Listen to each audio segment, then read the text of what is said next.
Good evening, everyone. Happy Friday. Happy long weekend. To those of you who don't know, 25 years ago tonight, uh, Matthew Shepard was viciously beaten and left to die, tied to a fence on a cold night in Laramie, Wyoming.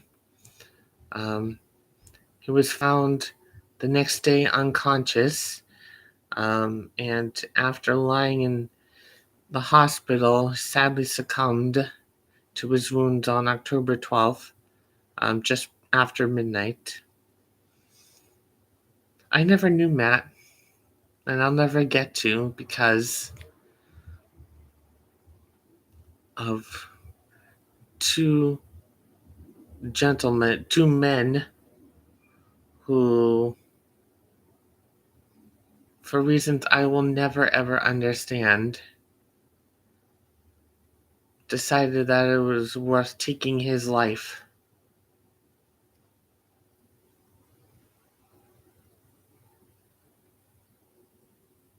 And the outpouring of grief, Matt's legacy is, his parents, Dennis and Judy, who started the Matthew Shepard Foundation to help young LGBTQ plus men and women or non-binary youth like Matt to um sorry. I'm just um I wish I were more eloquent, but if you want eloquence, um I'll direct you to my Facebook page where I posted um, some reflections on what Matt's story means to me and what Matt means to me. Even though, like I said, I never met him, but in 1998, I was in seventh grade, and even though I didn't know I was gay then, um, or more accurately, bi-pan. Um, I had classmates calling me, gay, faggot. But I was, 13 years old. I really didn't know, or I didn't, realize just how hurtful those words really are. Only now, like years later, I'm starting to kind of process just how vicious some of my classmates were in seventh grade, and also some of my teachers. But uh, again, the point tonight is about Matt. So I really just want to show my appreciation for um, Leslie Newman, who wrote some really amazing poetry. I'm going to read a couple of poets from October Morning, a song from Matthew Shepard. And she also wrote, she just came out with another book, Always Matt, another lovely tribute to Matt. So I'm going to read a couple of selections from her work, and I'm going to sing a couple of excerpts from Considering Matthew Shepard. Both of which are really just amazing testimonies to Matt. And the composer of Concerning Matthew Shepard, Craig Heller Johnson, incorporated some of Newman's poems into his piece. Um, I really recommend that you watch a performance of Concerning Matthew Shepard. It's absolutely out of this world. The music just absolutely phenomenal. Um, and then if you can, you should also get a copy of October Morning. You can find it on Amazon. And Always Matt. just came out a couple of days ago. You should be able to find it hopefully in your local bookstore.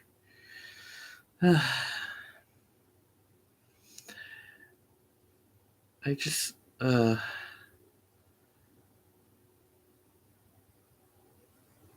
know, I wish I could say that it gets better.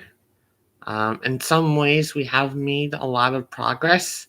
Since Matt's murder, um, same-sex marriage is now legal in the U.S. in all 50 states. Although, for how long, who can say?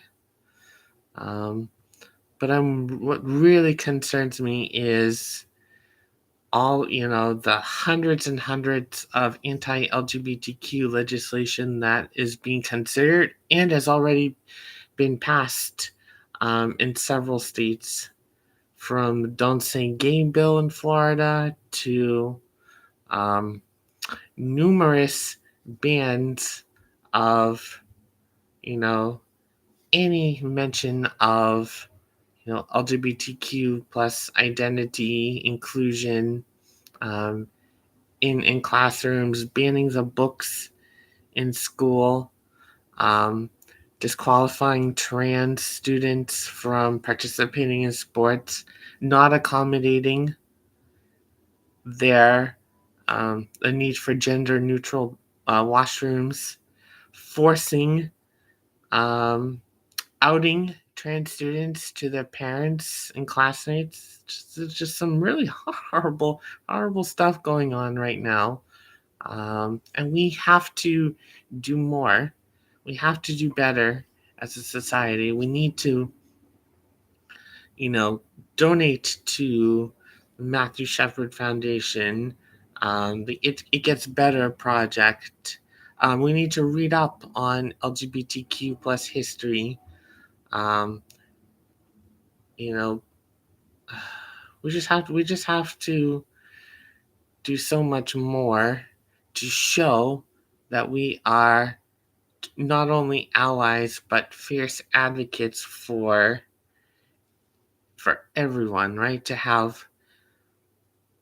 make sure that everyone has a safe space to be seen, to be who they are, to love whom they choose, and without fear of mockery, abuse, retaliation, intimidation, violence. I just it, I just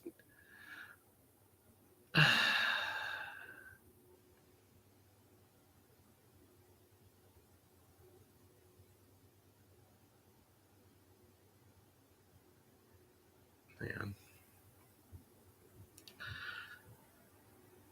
As we prepare to celebrate Indigenous Peoples Day, not Columbus Day, um, let's remember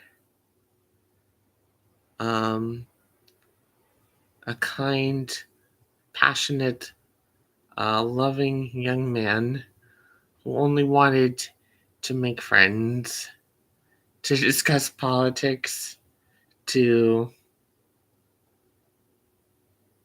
make his way in a world which um, is still in many parts of the world. Um, just being gay can throw you in prison, or even in some cases, um, you know, you can be put to death in some countries simply for being LGBTQ. And you know we owe it to our communities in Uganda, in Russia, um, in in Chechnya especially, in any places where um, there there where people are persecuted, beaten up, arrested, thrown in jail for no legal reason. We have to be there for them. We have to be there for each other. We have to protect our own, trans men and women, especially Black trans women. We can do so much better. I hope we can. I really hope we can. So this is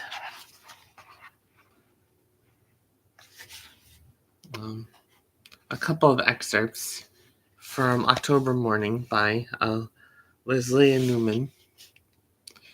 Out and alone on the endless empty prairie, the moon bathes me, the stars bless me, the sun warms me, the wind soothes me. Still, still, still, I wonder, will I always be out here, exposed and alone? Will I ever know why I was put on this earth?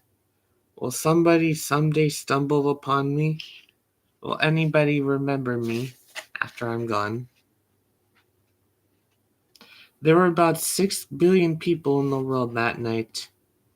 There were around 281 million people in the United States that night. There were perhaps 483,000 people in Wyoming that night. There were maybe 26,000 people in Laramie that night. There were roughly 20 people in the Fireside Lounge that night. There were precisely 3 people in that Ford pickup that night. 2 triumphant, 1 terrified.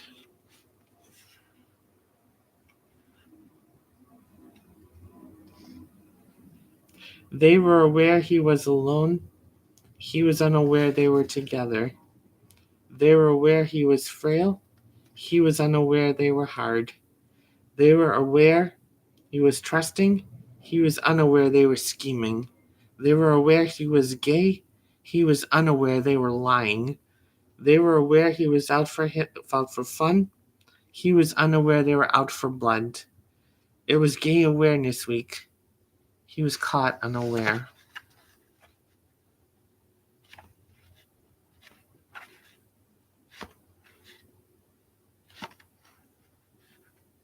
I held him all night long. He was heavy as a broken heart. Tears fell from his unblinking eyes. He was dead weight, yet he kept breathing. He was heavy as a broken heart. His own heart wouldn't stop beating. He was dead weight, yet he kept breathing. His face streaked with moonlight and blood. His own heart wouldn't stop beating. The cold wind wouldn't stop blowing. His face creaked with moonlight and blood. I tightened my grip and held on. The cold wind wouldn't stop blowing. We were out in the prairie alone. I tightened my grip and held on. I saw what was done to this child. We were out on the prairie alone. The truck was the last thing he saw. I saw what was done to this child. I cradled him just like a mother. The truck was the last thing he saw. Tears fell from his unblinking eyes. I cradled him just like a mother. I held him all night long.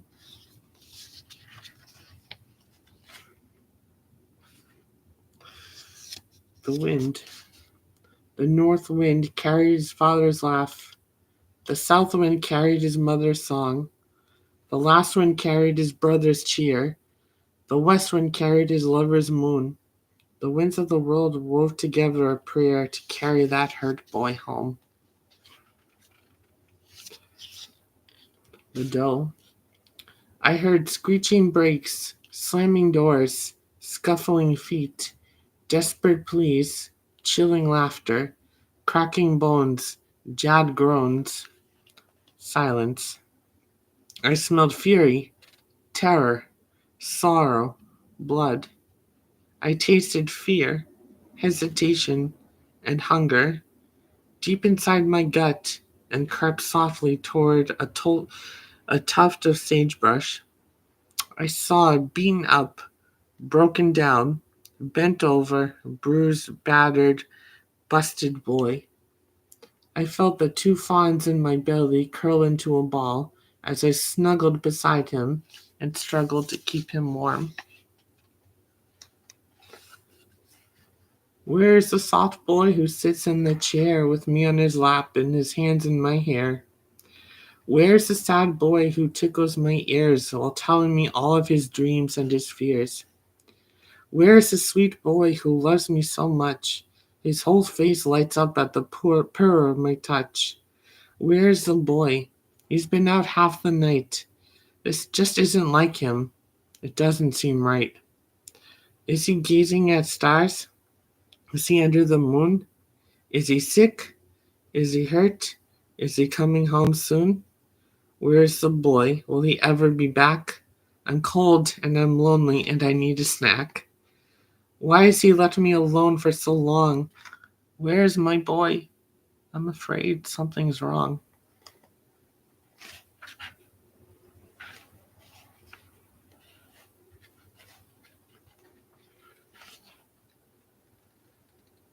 The doctor keeps himself cold and hard like the shiny silver stethoscope slung around his neck.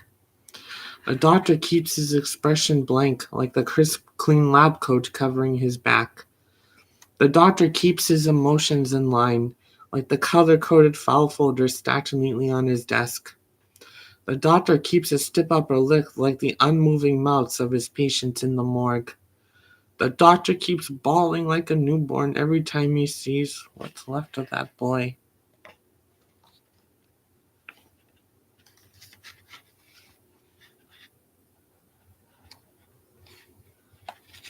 How to have the worst day of your life. Hear something ringing in your sleep. Open your eyes. Reach for the clock. See it is 2 or 3 or 5 in the morning. Realize your alarm clock isn't ringing. Realize your phone is ringing. I feel dread fill your stomach like a rush of water. Consider for a moment not answering the phone. Know that not answering won't stop it from happening. Know that whatever it isn't good. Good news never comes at 2 or 3 or 5 in the morning. Fumble for the phone. Say hello. Hear an unfamiliar voice say your name like a question. Say, it is I, or speaking, or that's me, or yes. Hear the unfamiliar voice say there's bad news. Hear the unfamiliar voice say, are you sitting down? Sit up. Know deep in your gut that after you hear this bad news, your life will never be the same. Take a deep breath. Take another. Feel nausea crawl its way up your throat. Hear the unfamiliar voice say the word accident. Hear the unfamiliar voice say the word incident. Try to listen to the unfamiliar voice through the roaring in your ears. Try to understand that someone you love very, very much is very, very hurt. Try to believe this. Try to deny this. Try to understand this. Try to accept this. Take down the address and phone number you are given. Hang up. Throw up. Throw some things into a bag.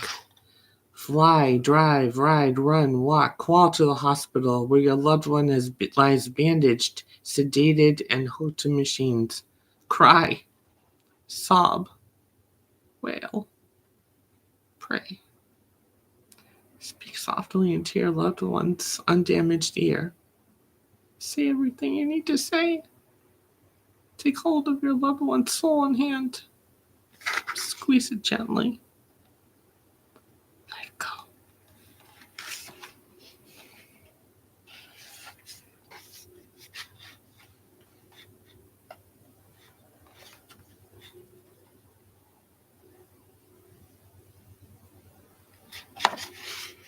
This is just to say I'm sorry I kept beating and beating inside your shattered chest.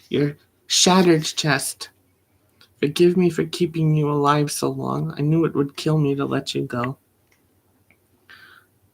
October 12th, 1998. Somebody entered the world with a cry. Somebody left without saying goodbye.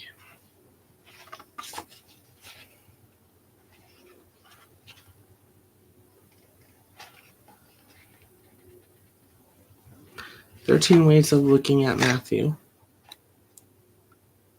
Son. 1. Son. 2. Brother. 3. Friend. 4. Lover. 5. Faggot.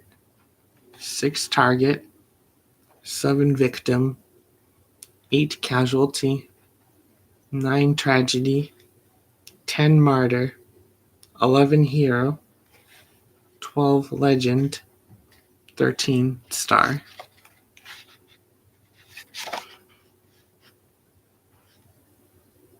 The fence 1 week later. I keep still. I stand firm. I hold my ground while they lay down. Flowers and photos, prayers and poems, crystals and candles, sticks and stones. They come in herds. They stand and stare.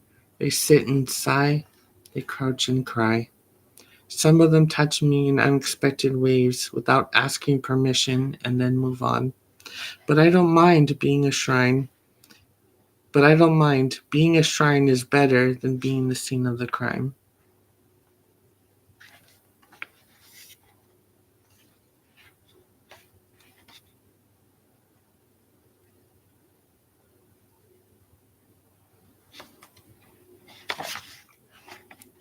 The frat boys. Hey, wouldn't it be funny? Hey, wouldn't it be hysterical? Hey, wouldn't it be a riot to make our scarecrow, the scarecrow on our float, the scarecrow on our homecoming float, look like a homo, look like a queer, look like a freaking fairy? Hey, that would be funny. Hey, that would be hysterical. Hey, that would be a riot. Like that fag from Wyoming, that fag they tied to the fence, the fag they thought was a scarecrow. That's right, I like boys on his shirt. That's right, I'm gay on his hat. That's right, I love dick on his pants. Hey, that's really funny. Hey, that's really hysterical. Hey, that's really a riot. Hey, that'll knock 'em dead.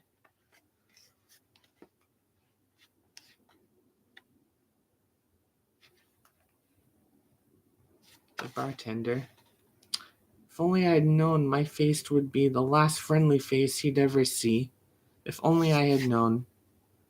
If only I had known my voice would be the last friendly voice he'd ever hear.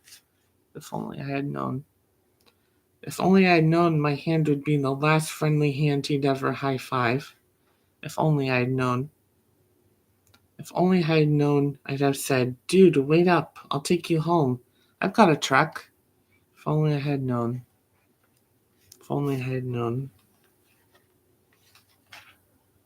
The student. When I heard what happened, I stopped breathing. When I heard what happened, I started crying. When I heard what happened, I stopped eating. When I heard what happened, I started shaking.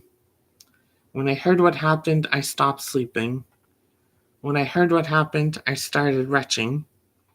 When I heard what happened, I stopped cruising.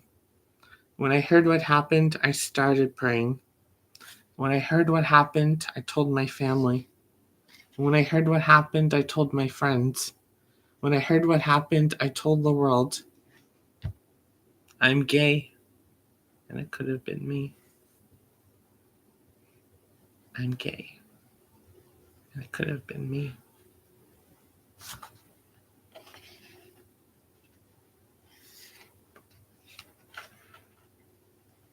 A chorus of parents. I called my son. I called my oldest, my youngest, my middle, my only, my, say it, gay son. I called my son. I called my 16-year-old, 18-year-old, 25-year-old, 37-year-old, 56-year-old son. I called my son. I called my son who hasn't heard my voice in a week, a month, a year, 2 years, 5 years, a decade, forever. I called my son.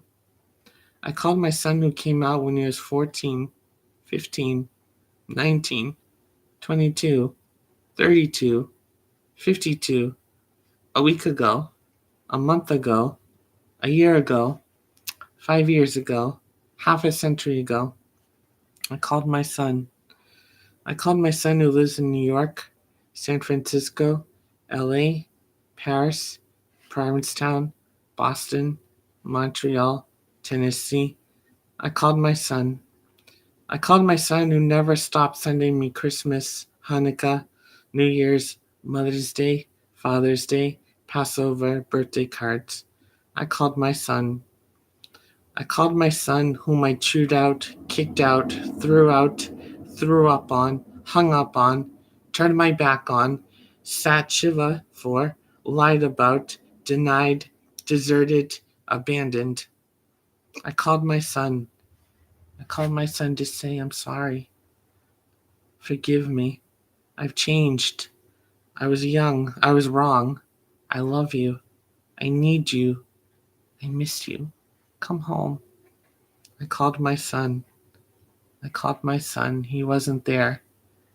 I pray he calls me back.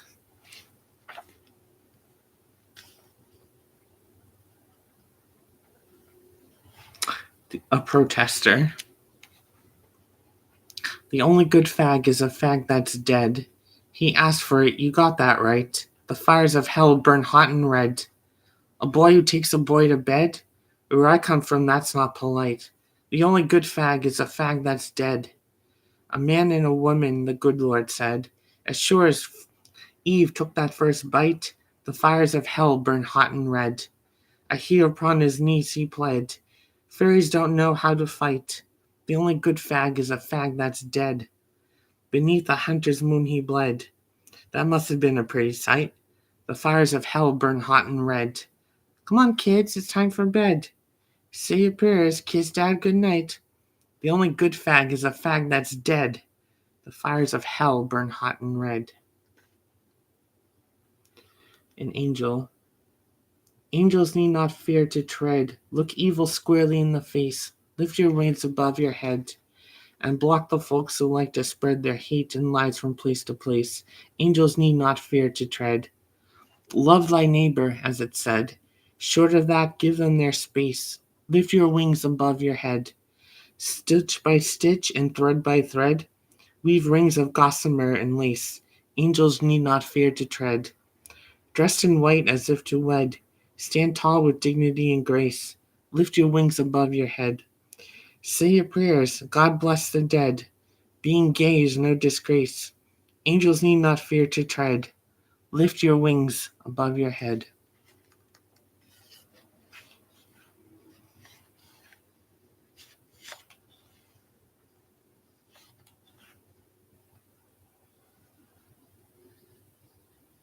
The bitter end, a matter of life and death, mercy for the boy.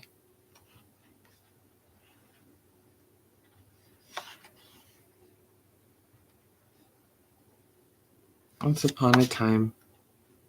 Once I hung out in bars, now I hang out behind bars. Once I had a housemate, now I have a cellmate. Once I had a life, now I have a life sentence. Once my son looked up to me, now the world looks down on me. Once I felt pent up and angry, now I am pent up and angry. Once I hated faggots, now I hate them more. The fence has been torn down.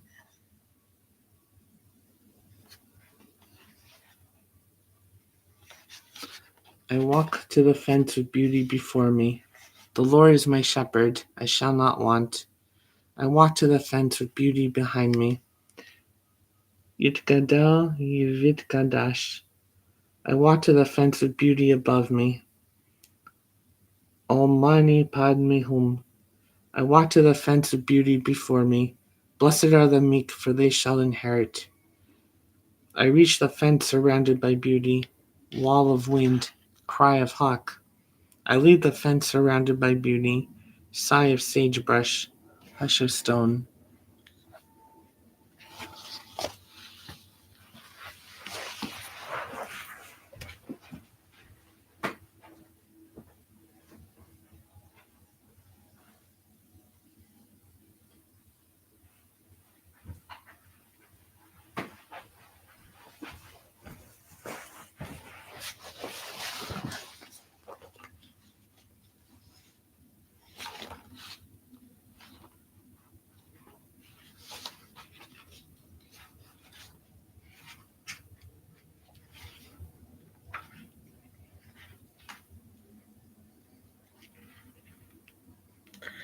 Matt wanted to make a difference. Matt promised to make the world a better place, a kinder place, a peaceful place for everyone.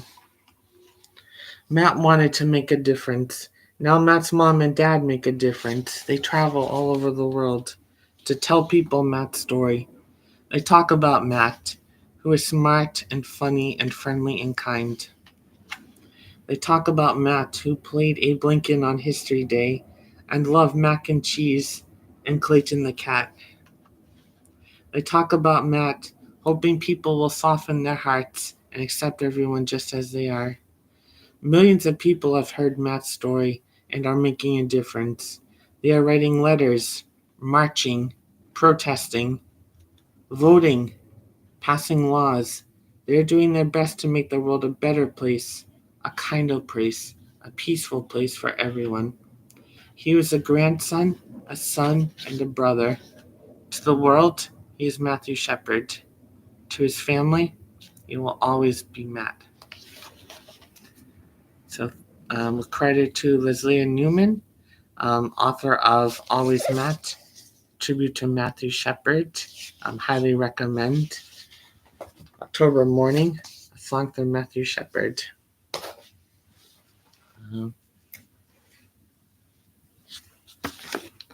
I can also recommend, I promise this is not just a plug, Judy Shepard, Matt's mother, wrote a really powerful book called The Meaning of Matthew, My Son's Murder and Laramie, and a World Transformed.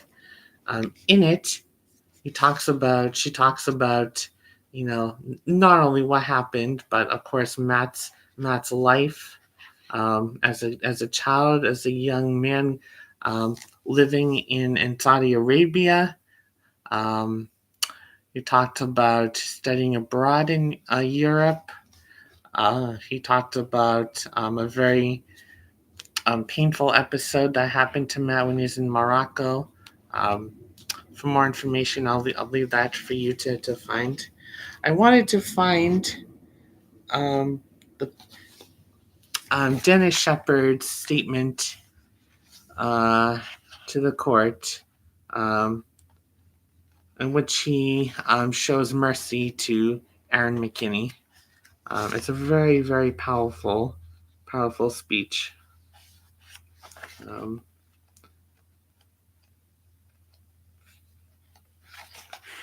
gonna read that introduction in a few minutes, but first I'm going to sing a couple songs from Considering Matthew Shepard.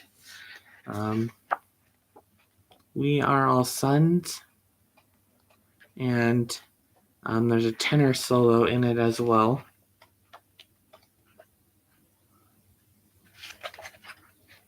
Called The Innocents. Again, this is from a lot of the pieces from Craig Hella Johnson's oratorio.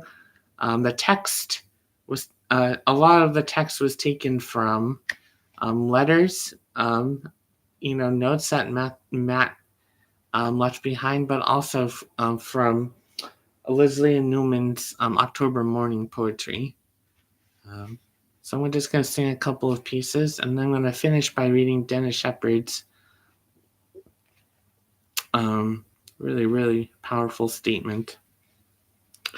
We are all sons of fathers and mothers. We are all sons.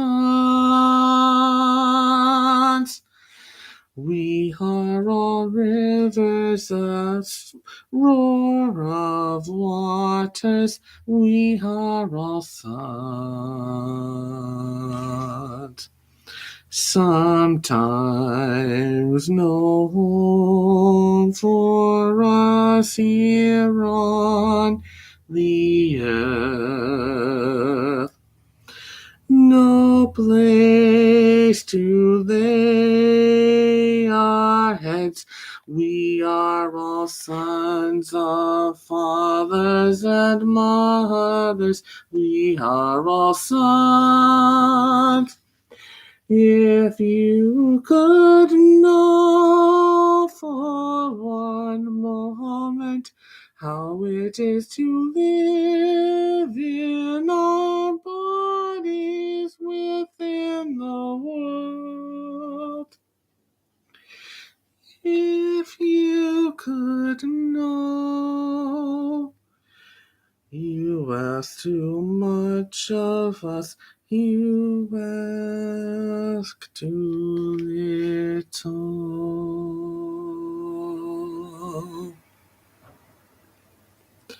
When I think of all the times the world was ours for dreaming, when I think of all the times the earth seemed like a home, every heart alive with its own longing, every future we could ever hope to hold. All the time our laughter ring in summer. All the times the rivers sing our tune. Was there already sadness in the sunlight? So stormy, stormy, waiting to be told. Where, oh, where has the innocence gone? Where, oh, where has it gone? Rains rolling down, wash away my memory. Where, oh, where has it gone? Ooh, ooh, ooh, ooh, ooh. When I think of all the joys and wonders we remember, all the treasures we believed we'd never ever lose. Too many days gone by without their meaning. Too many darkened hours without their peace. Where, oh, where has the innocence gone? Where, oh, where has it gone? Vows we once swore, now it's just this letting go. Where, oh, where has it gone? Where, oh, where has the innocence gone? Where, oh, where has it gone? Rains rolling down, wash away my memory. Where, oh, where has it gone?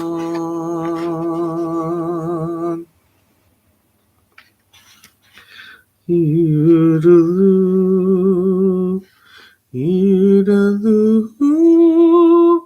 So sings the lone cowboy with the wild roses wanting you to be free.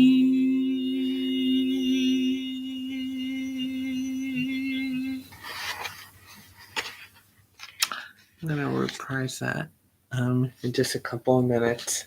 I want to finish with music, finish with song, something that can unite us and affirm us all, call us to action and affirm us in transformative love. But now I want to read from Judy Shepard's book, Dennis Shepard's Statement to the Court. Your Honor, members of the Journey, Mr. Rarucha, I'd like to begin my statement by addressing the jury. Ladies and gentlemen, a terrible crime was committed in Laramie 13 months ago. Because of that crime, the reputation of the city of Laramie, the University of Wyoming, and the state of Wyoming became synonymous with gay bashing, hate crimes, and brutality. While some of this reputation may be deserved, it was blown out of proportion by our friends in the media. Yesterday, you, the jury, showed the world that Wyoming and the city of Laramie will not tolerate hate crimes. Yes, this was a hate crime, pure and simple, with the added ingredient of robbery. My son Matthew paid a terrible price to open the eyes of all of us who live in Wyoming, the United States, and the world to the unjust and unnecessary fears, discrimination, and intolerance that members of the gay community face every day. Yesterday's decision by you showed true courage and made a statement. That statement is that Wyoming is the equality state, that Wyoming will not tolerate discrimination based on sexual orientation, that violence is not the solution. Ladies and gentlemen, you have the respect and admiration of Matthew's family and friends and of countless strangers around the world. Be proud of what you have accomplished. You may have prevented another family from losing a son or daughter. Your Honor, I would also like to thank you for the dignity and grace with which this trial was conducted. Repeated attempts to distract the court from the true purpose of this trial failed because of your attentiveness, knowledge, and willingness to take a stand and make new law in the area of sexual orientation and the gay panic defense. By doing so, you have emphasized that Matthew is a human being with all the rights and responsibilities and protections of any citizen of Wyoming. Mr. Arrucha took the oath of office as any prosecuting attorney to protect the rights of the citizens of Albany County as mandated by the laws of the state of Wyoming, regardless of his personal feelings and beliefs. At no time did Mr. Arrucha make any decision on the outcome of this case without the permission of Judy and me. It was our decision to take this case to trial, just as was it our decision to accept the plea bargain today and the earlier plea bargain of Mr. Henderson. A trial was necessary to show that this was a hate crime and not just a robbery gone bad. If we had sought a plea bargain earlier, the facts of this case would not have been known, and the question would always be present that we had something to hide. In addition, this trial was necessary to help provide some closure to the citizens of Laramie, Albany County, and the state. I find it intolerable that the priests of the Catholic Church and Newman Center would attempt to influence the jury, the prosecution, and the outcome of this trial by the castigation and persecution of Mr. Arrucha and his family in his private life, by their newspaper advertisements, and by their presence in the courtroom.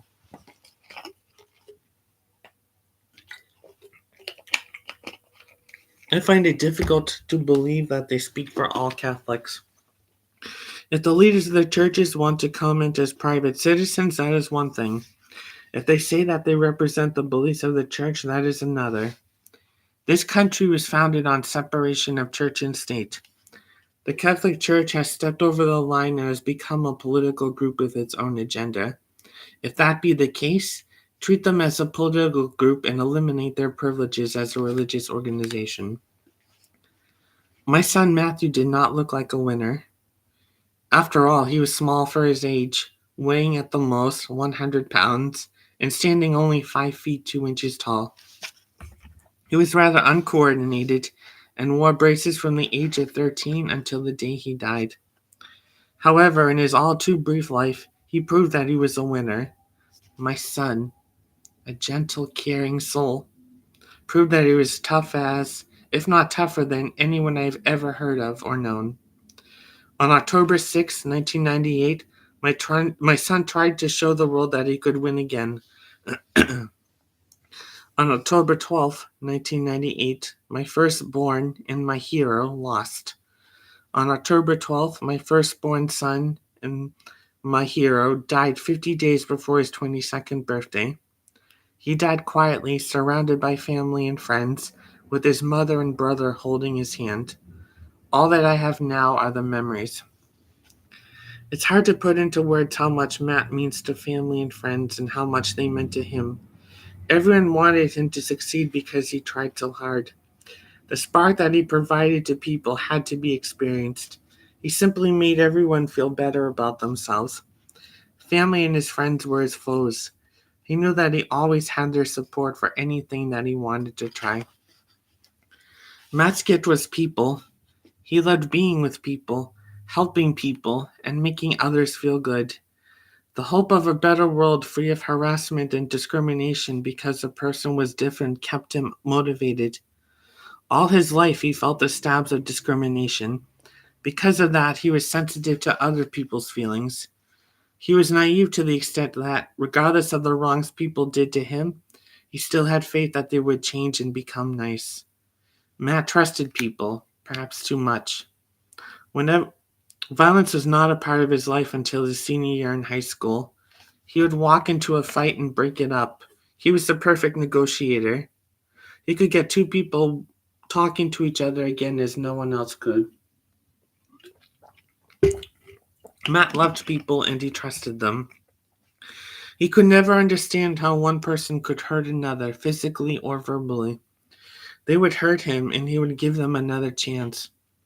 This quality of seeing only good gave him friends around the world. He didn't see race, intelligence, sex, religion, or the 100 other things that people use to make choices about people. All he saw was the person. All he wanted was to make another person his friend. All he wanted was to make another person feel good. All he wanted was to be accepted as an equal. What did Matt's friends think of him? 15 of his friends from high school in Switzerland, as well as his high school advisor, joined hundreds of others at his memorial services. They left college, fought a blizzard, and came together one more time to say goodbye to Matt. Men and women coming from different countries, cultures, and religions thought enough of my son to drop everything and come to Wyoming, most of them for the first time. That's why this Wyoming country boy wanted to major in foreign relations and languages. He wanted to continue making friends and at the same time help others. He wanted to make a difference. Did he? You tell me. I loved my son, and as can be seen throughout this statement, was proud of him. He was not my gay son. He was my son who happened to be gay. He was a good-looking, intelligent, caring person. There were the usual arguments, and at times he was a real pain in the butt. I felt the regrets of a father when he realizes that his son is not a star athlete, but is replaced by greater pride when I saw him on the stage. The hours that he spent learning his parts, working behind the scenes, and helping others made me realize that he was actually an excellent athlete in a more dynamic way. Because of the different types of physical and mental conditioning required by actors, to this day I've never figured out how he's able to spend all these hours at the theater during the school year and still have good grades. Because my job involved lots of travel, I never had the same give and take with Matt that Judy had. Our relationship at times was strained, but whenever we had problems, we talked. For example, he was unsure about revealing to me that he was gay. He was afraid that I would reject him immediately, so it took him a while to tell me. By that time, his mother and brother had already been told. One day he said that he had something to say. I could see that he was nervous, so I asked him if everything was all right. Matt took a deep breath and told me that he was gay. Then he waited for my reaction. I still remember his surprise when I said, "Yeah, okay, but what's the point of the conversation?" Then everything was okay. He went back to a father and son who loved each other and respected the beliefs of each other. We were father and son, but we were also friends. How do I talk about the loss that I feel every time I think about Matt? How can I describe the empty pit of my heart and mind when I think about all the problems that were put in Matt's way that he overcame?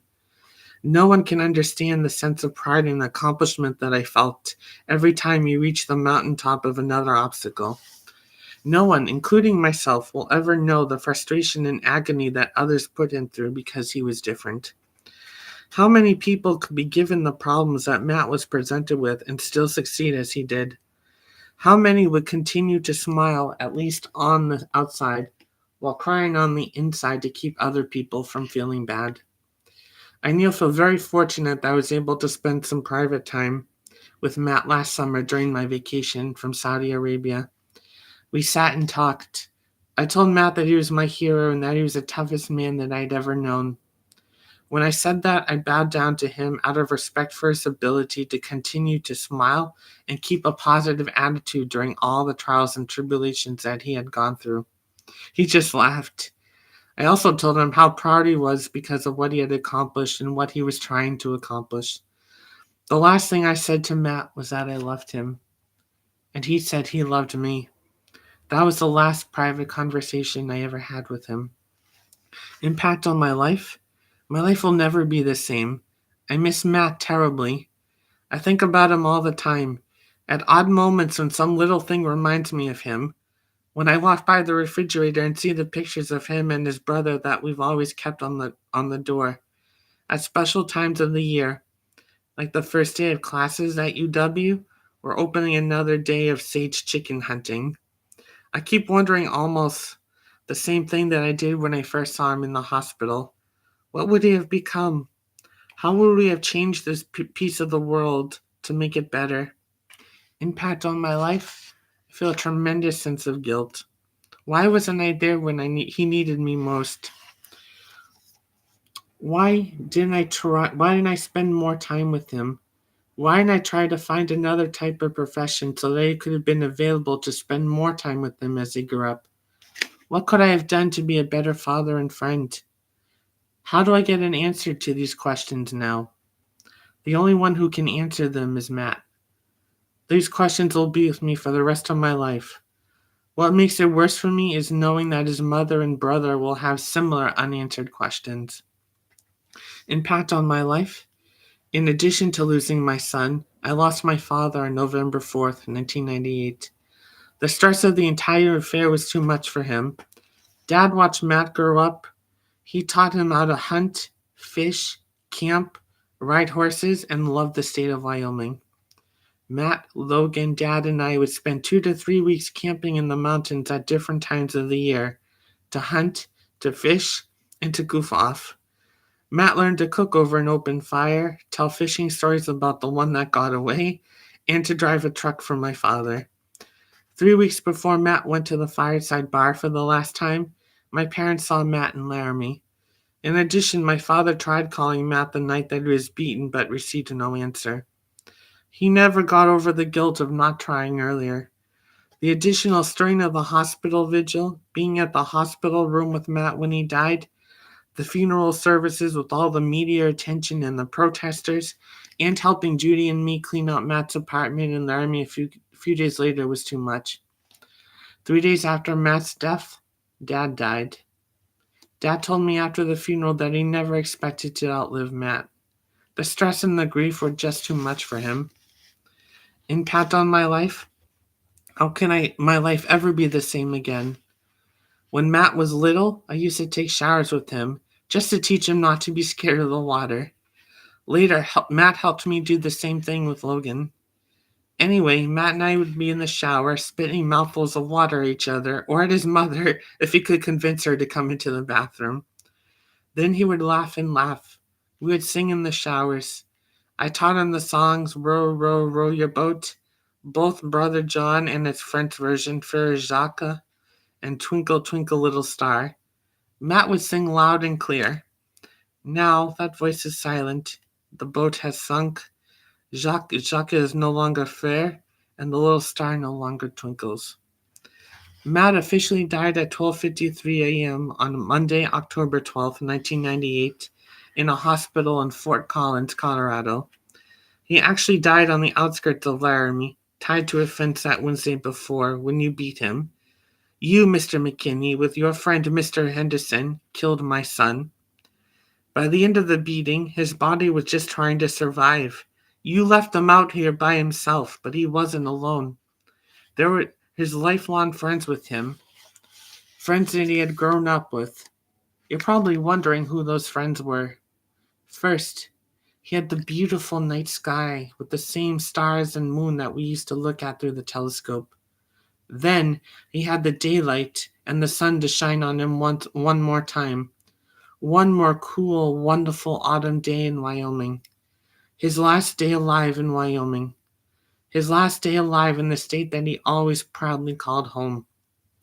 And through it all, he was breathing in for the last time the smell of Wyoming sagebrush and the scent of pine trees from the snowy range. He heard the wind, the ever-present Wyoming wind, for the last time. He had one more friend with him, one he grew to know through his time in Sunday school and as an acolyte at St. Mark's in Casper, as well as through his visits to St. Matthew's in Laramie. He had God. I feel better knowing he wasn't alone. Matt became a symbol, some say a martyr, putting a boy next door face on hate crimes. That's fine with me. Matt would be thrilled if his death would help others. On the other hand, your agreement to life without parole has taken yourself out of the spotlight and out of the public eye. It means no drawn out appeals process, no chance of walking away free due to a technicality, and no chance of a lighter sentence due to a merciful jury. Best of all, you won't be a symbol. No years of publicity, no chance of communication, no nothing. Just a miserable future and a more miserable end. It works for me. My son was taught to look at all sides of an issue before making a decision or taking a stand. He learned this early when he was helping various political candidates while in grade school and junior high. When he did take a stand, it was based on his best judgment. Such a stand cost him his life. He didn't advertise it, but he didn't back any away from the issue either. For that, I'll always be proud of him.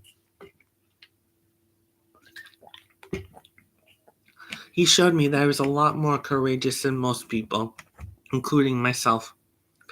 Matt knew there was dangers to being gay, but he accepted that and wanted to just get on with his life and his ambition of helping others. Matt's beating, hospitalization, and funeral focused worldwide attention on hate. Good is coming out of evil. People have said, enough is enough. You screwed up, Mr. McKinney. You made the world realize that a person's lifestyle is not a reason for discrimination, intolerance, persecution, and violence. This is not the 1920s, 30s, and 40s of Nazi Germany. My son died because of your ignorance and intolerance. I can't bring him back, but I can do my best to see that this never ever happens again to another person or another family again. As I mentioned earlier, my son has become a symbol against hate and people like you, a symbol for encouraging respect for individuality, for appreciating that someone is different, for tolerance. I miss my son, but I'm proud to be able to say that he is my son. Mr. McKinney, one final comment before I sit, and this is the reason I stand before you now. At no time since Matt was found at the fence and taken to the hospital have Judy and I made any statements about our beliefs concerning the death penalty. We felt that would be an undue influence on any prospective juror. Judy has been quoted by some right-wing groups as being against the death penalty. It has been stated that Matt was against the death penalty. Both of these statements are wrong. We have held family discussions and talked about the death penalty. For example, he and I discussed the horrible death of James Byrd Jr. in Jasper, Texas. It was his opinion that the death penalty should be sought and that no expense should be spared to bring those responsible for his murder to justice. Little did we know that the same response would come involving Matt. I too believe in the death penalty. I would like nothing better than to see you die, Mr. McKinney. However, this is time to begin the healing process, to show mercy to someone who refused to show Matt mercy, to use this as the first step in my own closure about losing Matt. Mr. McKinney, I am not doing this because of your family. I am definitely not doing this because of the crass and unwanted pressures put on by the religious community. If anything, that heartens my resolve to see you die. Mr. McKinney, I'm going to grant you life, as hard as that is for me to do, because of Matt. Every time you celebrate Christmas, a birthday, or the 4th of July, remember that Matt isn't. Every time you wake up in that prison cell, remember that you had the opportunity and the ability to stop your actions that night. Every time that you see your cellmate, remember that you had a choice, and now you are living that choice. You robbed me of something very precious, and I will never forgive you for that, Mr. McKinney. I give you life in the memory of one who no longer lives. May you have a long life, and may you thank Matthew every day for it. Your Honor, members of the jury, Mr. Arucha, thank you.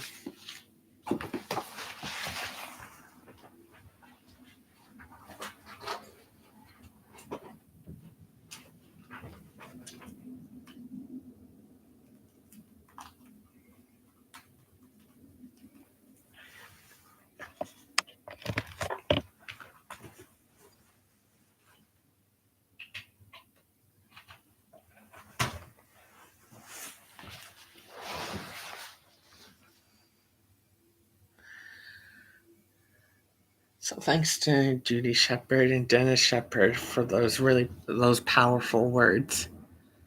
A powerful response to Aaron McKinney, and a powerful affirmation of their love for Matt, and how unbearable it must be for any parent to lose a child, especially through violence, ignorance, and hate.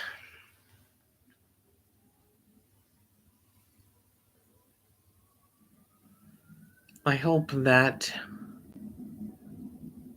tonight we can honor Matt, say goodbye. Say goodbye to Matthew, and hello to Matt. I hope that we can honor Matt's memory and his legacy by um, reading works like the Laramie Project, like October Morning, like um, Judy Shepard's book. I hope we can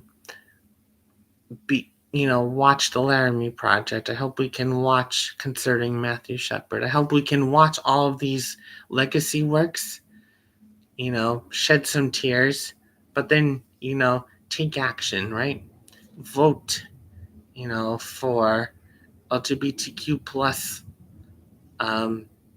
leaders, and vote for those who will defiantly oppose homophobia, transphobia, racism, white supremacy, any forms of anti-Asian racism, xenophobia, any form of bigotry and hate have no place in our society and in our lives. I hope that we will use, I hope that music, can bring people together. We can use music to spread joy, and raise awareness about important issues really affecting gay, bisexual men like me, and in our local communities, and especially trans men and women across the country.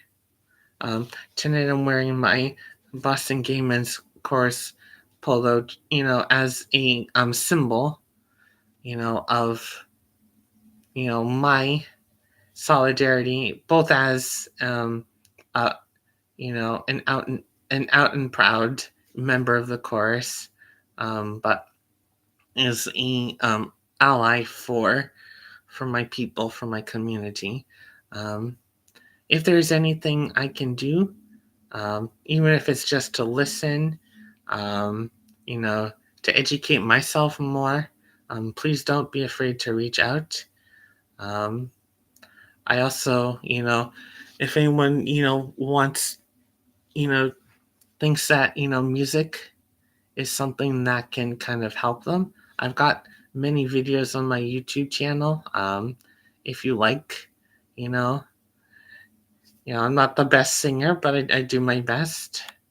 But I've always believed that music can bring us together. I know sometimes, we're so divided, and it seems like the differences are irreconcilable or irreparable, but we have to push through if we want to, if we really want to, be who, live our truest selves and be our most authentic selves. We have to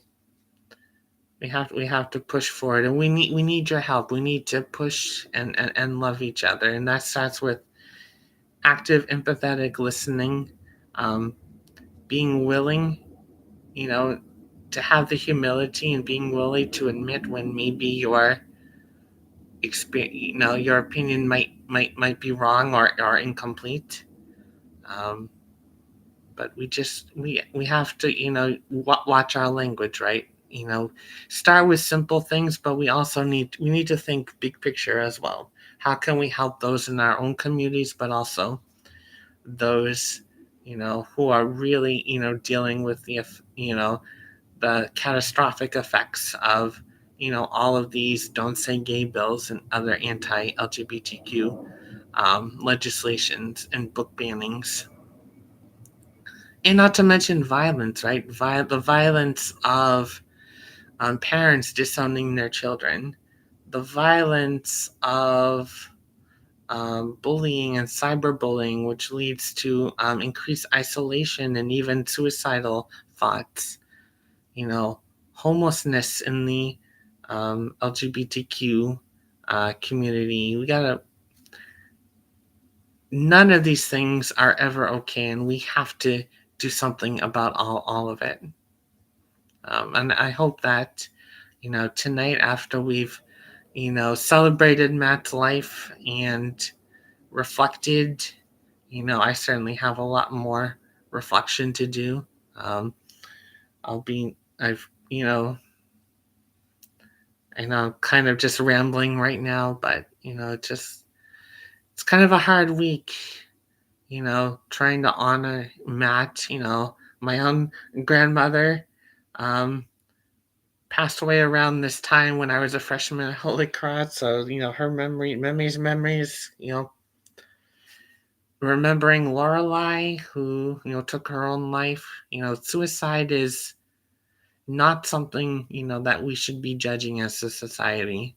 We have to be asking ourselves, like, what could we have done, to prevent that? Judging someone for, committing a sin, makes nobody feel better.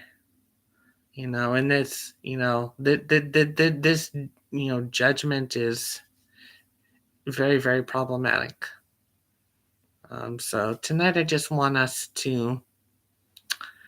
say thank you, Matt. Rest now, Matt. You're home now, Matt. You're safe now. And I'll see you on the other side, buddy.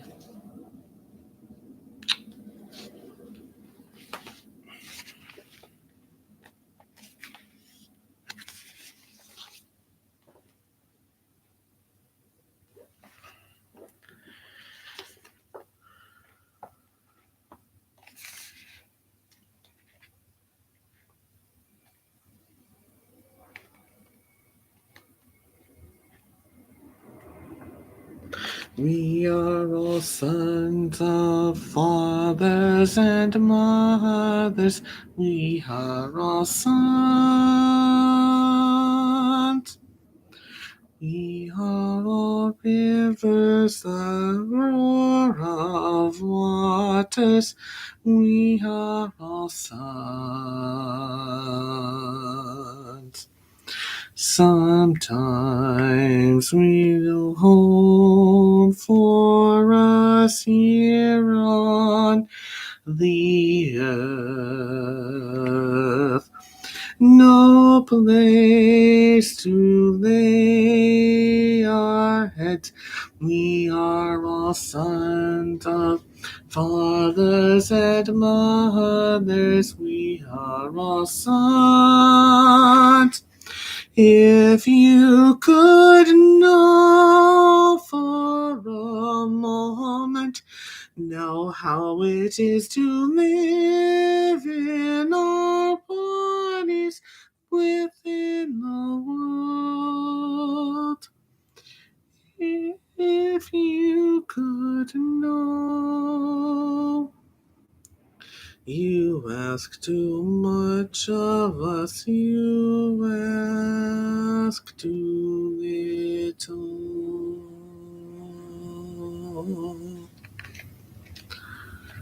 When I think of all the times the world was ours for dreaming, when I think of all the times the earth seemed like our home, every heart alive with its own longing, every future we could ever hope to hold. All the time our laughter ring in summer. All the times the rivers sing our tune.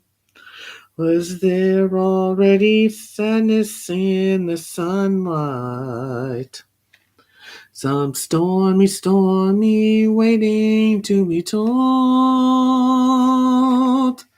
Where, oh, where has the innocence gone? Where, oh, where has it gone?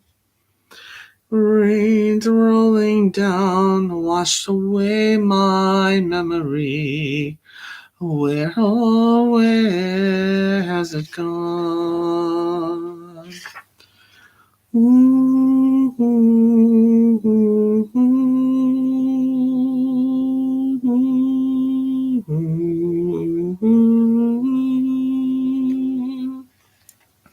When I think of all the joys, the wonders we remember, all the treasures we believed we never ever lose.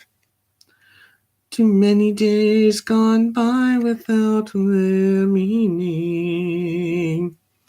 Too many darkened hours without their peace. Where, oh, where has the innocence gone? Where, oh, where has it gone? Vows we once swore, now it's just this letting go. Where, oh, where has it gone? Where, oh, where has the innocence gone? Where, oh, where has it gone? Rains rolling down wash away my memory. Where, oh, where has it gone?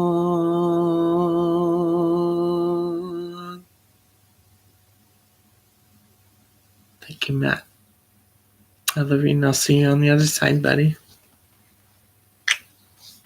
Good night, everyone.